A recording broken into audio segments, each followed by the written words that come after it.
Long Hao Chen menggerakkan lengannya dan mengeluarkan radiant shield-nya. Dia diajari bahwa semua ksatria diminta untuk tetap waspada. Siluet besar ini perlahan mendekati tanah, saat ini berada pada jarak 3,3 meter, 10 zang. Sosok luar biasa ini adalah binatang ajaib terbang. Namun, binatang ajaib terbang ini bahkan lebih mengesankan daripada burung gunung vibran Yehua. Dengan penampilan kuda yang mempesona ilahi, tingginya kira-kira 6 meter, dan seluruh tubuhnya memancarkan cahaya keemasan yang redup, itu adalah binatang berkepala naga dengan tubuh burung. Kepala dan ekornya ditutupi bulu panjang dengan 5 warna berbeda. Setelah mendarat di tanah, ia perlahan melipat sayapnya dan mengangkat kepalanya, sungguh makhluk yang indah. Binatang ajaib langkah ketujuh, Dragon Eagle. Long Hao Chen langsung mengenali spesies binatang itu.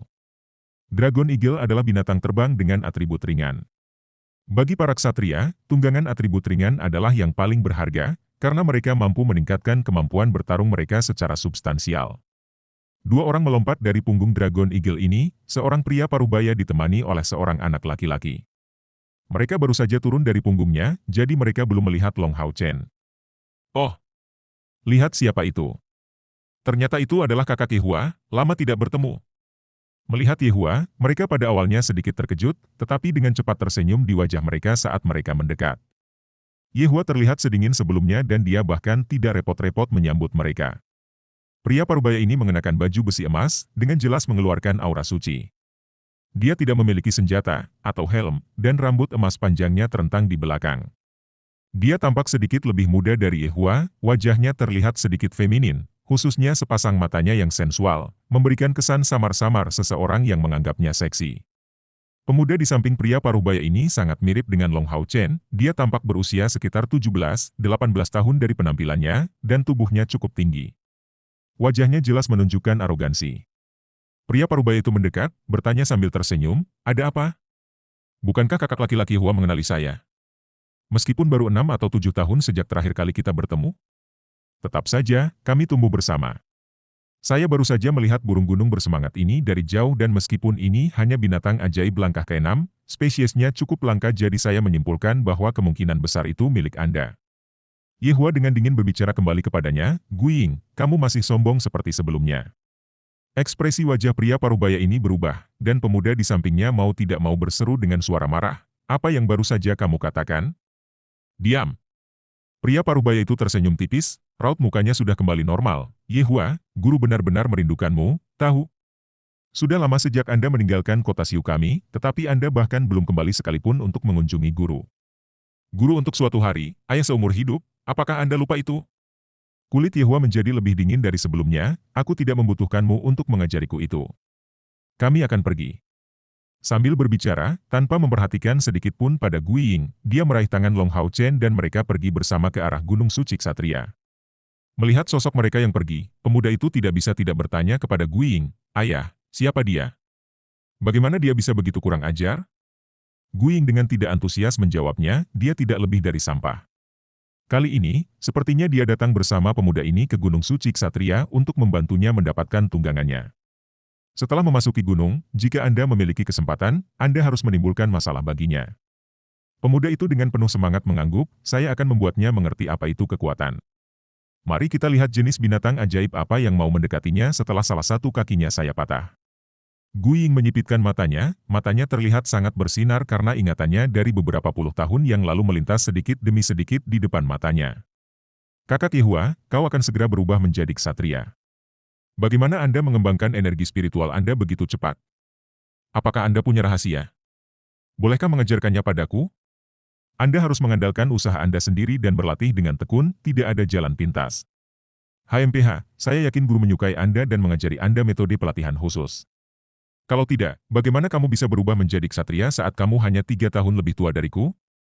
Oh, kamu berani memukulku? Anda berani memukul saya. Bagaimana jika aku memukulmu? Jika Anda berani menceritakannya kepada guru, saya akan mematahkan semua anggota tubuh Anda, dan kepala balai kota Siu akan kehilangan minatnya pada Anda. Pergilah, aku tidak ingin melihatmu lagi." Tahun itu, dia berumur 12 tahun, sedangkan Yehua berumur 15 tahun. "Guiwu, jika kamu memiliki kesempatan, silakan dan hancurkan semua anggota tubuh anak kecil ini." Dengan seringai dingin, Guiying mengambil langkah besar ke depan. Udara arogansi muncul di wajah kosong Guiwu untuk mematahkan semua anggota tubuhnya. Bukankah itu terlalu kejam? Tidak apa, saya suka ide ini. Ekspresi sengit terlihat di wajahnya.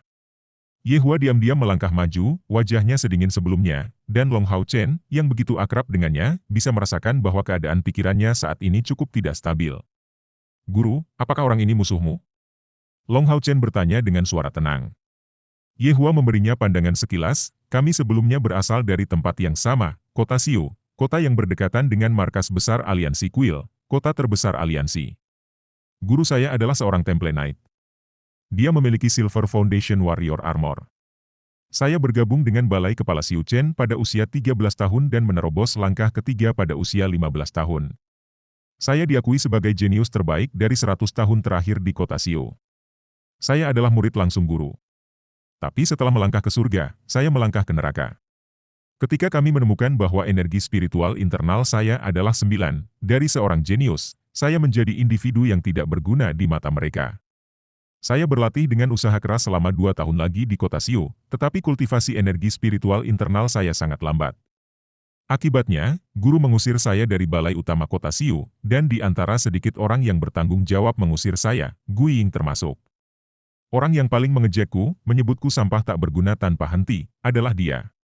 Setelah dia selesai berbicara, Ye Hua menjadi benar-benar diam. Sepertinya semua yang dia katakan sama sekali tidak ada hubungannya dengan dia. Dan langkahnya tiba-tiba dipercepat. Dia mengandalkan energi spiritualnya untuk mempercepat, seolah-olah sebuah anak panah ditembakkan dari belakang.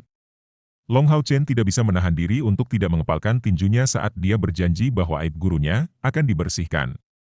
Meskipun Ye Hua menjelaskan situasinya dengan santai, dia bisa membayangkan bahwa gurunya pada masa itu pasti sangat menderita dari situasi ini juga, dan bahwa Gui Ying adalah orang pertama yang memprovokasi situasinya. Memalingkan kepalanya untuk melihat sekilas ke Gui Ying dan putranya, sepertiga kilometer jauhnya, mata berwarna emas Long Hao Chen bersinar cerah dari jauh. Jarak 50 kilometer bukanlah apa-apa bagi mereka, dan setelah 1 jam, Long Hao Chen dan Ye Hua sudah berada di dekat Gunung Suci Ksatria. Saat mereka mendekati Gunung Suci Ksatria, aura elemen cahaya menjadi lebih kuat. Kabut yang dipenuhi aura elemen cahaya dipancarkan dari belakang. Puncak gunung terlihat samar-samar, menjulang di langit. Jelas, Gunung Suci Ksatria bukanlah satu gunung, tapi pegunungan. Kabut menyebar saat mereka mendekatinya, jadi pemandangan itu tidak sejelas yang dibayangkan. Perlahan berjalan melintasi kabut yang samar-samar bersinar ini, Long Hao Chen menemukan, dengan terkejut, bahwa kabut ini dijiwai dengan atribut cahaya yang sangat murni, dan setelah memasuki kabut, atribut cahaya setidaknya 5 kali lebih unggul dibandingkan dengan di luar, dan tidak mengandung kotoran apapun. Merasakannya. Atribut elemen cahaya di sini jauh lebih kuat daripada di luar. Gunung Suci Ksatria sebenarnya, dengan sendirinya, merupakan susunan magis yang sangat besar yang membentang di seluruh pegunungan.